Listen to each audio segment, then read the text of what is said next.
Мынакей аппак карга айкалышып көрүнбөй калбадыбы бул ак балбан. Ассаламу алейкум ат сүйүүчүлөр, амансыздарбы? Бүгүн сиздерге дагы бир кыргыз жылкынын чоңуну, жоонун, палбанын тартып, мына ушул Тайгара жергесинде жүрөм. Неме, Кулбайлууда. Балдар улакка кетип калыптыр, Шамил ака өзү ары бери минип атат. Бул аттын ээси Казы Москвада. Мен аттын ары бери басканын сиздерге көрсөтөйүн дагы, анан атты байлап Казы экөөбүз телефон аркылуу маалыматын беребиз. Таза кыргыз жылкысы дейт. Кыргыз жылкынын да чоң экени. Калган маалыматтарын азыр алып беремин. Анда эмесе сиздер каналга катталып, лайктан басып, мындай кыргыз жылкынын алпын палбанын издегендерге таратып өтүңүздөр. Ат ээсинин айтымында улактар аябай жакшы деп атат. Азыр Шамил ака өзү да айтып атат, улагы жакшы экен. 3-4 аттын алдынан салсаң да кенебейт экен деп. Бою да бойлуу экен.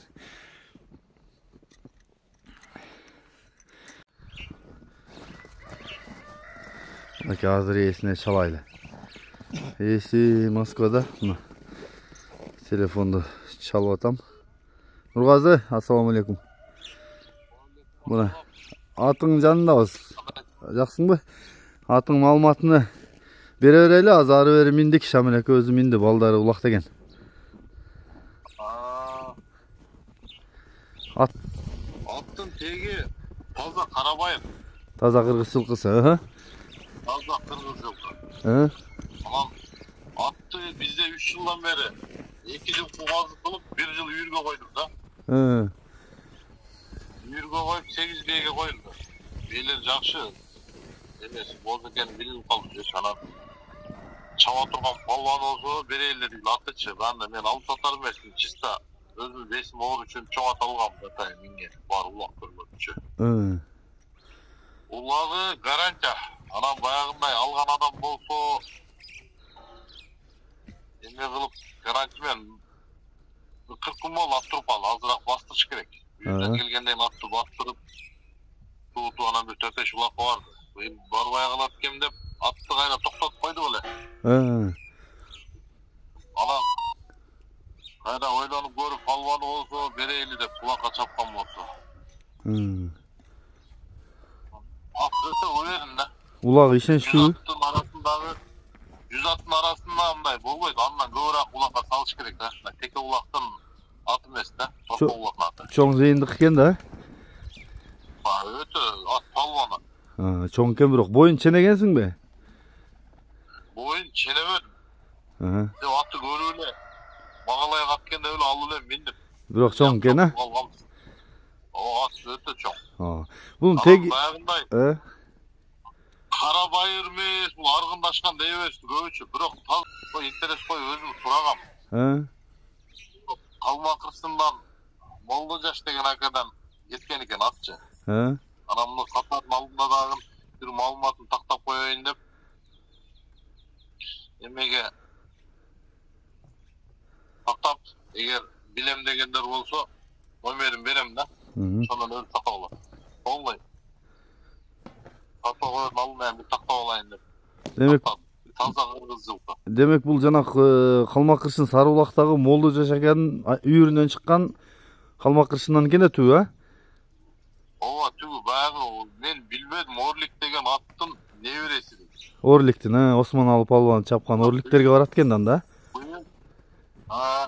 Быйыл 7 асый болду да ошондо. 7 ас, жазгачта билип. Жакшы. Анан баягы ат териси калың мындай. Анча-мынча ток чаап койсом ооруп калат, бузулуп калат, андай нерсе булат болушун жок. Анан жеши мындай күрөк касып. Көрүнүп турат, жоон да экен чоң. Аллага шүгүр, баягындай ат бузулуп калат, айнып калат деген нерсе башым жок булаттачы. Анан улактан чыгып калат, каалагандай чабып. Буту колу тазабы? Гарантия менен сатылат.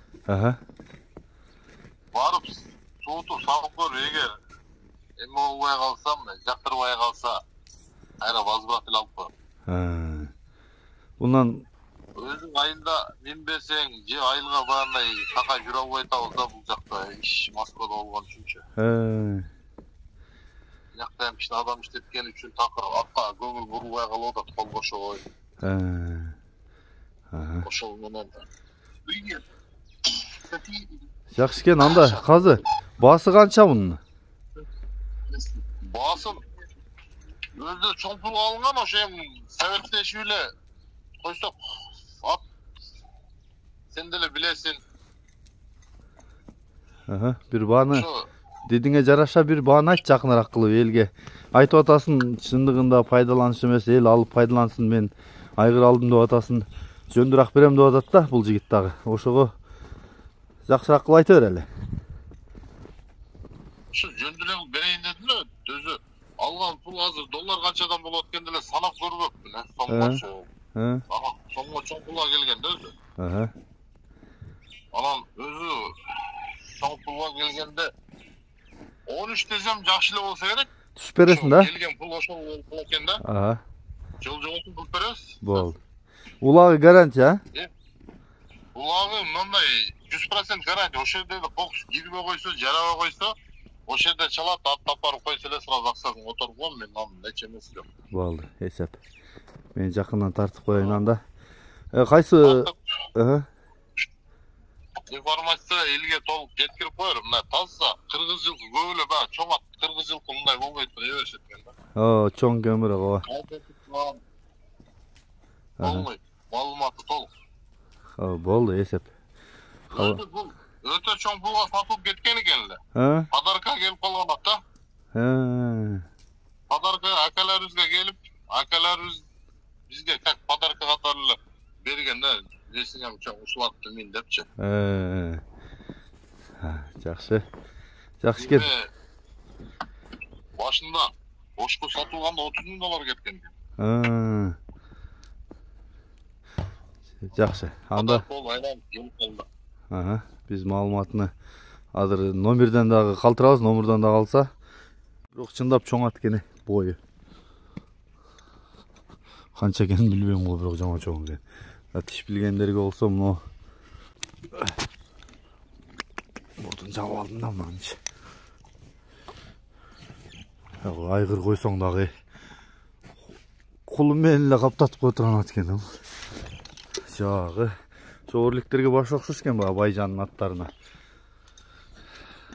Маңдайы туяктарын чоңдугун карачы. Туяктарын ошо. Чоңдугу экен, мына курсак сууру бели. Эси Москвада чала бересиңер. Кыргыз аттын чоңун минемин дегендер. Талапка жооп берген дегендер болсо чала бересиңер. Уктуңар сөзүн. Улагы жок болсо бересиңер деп атат.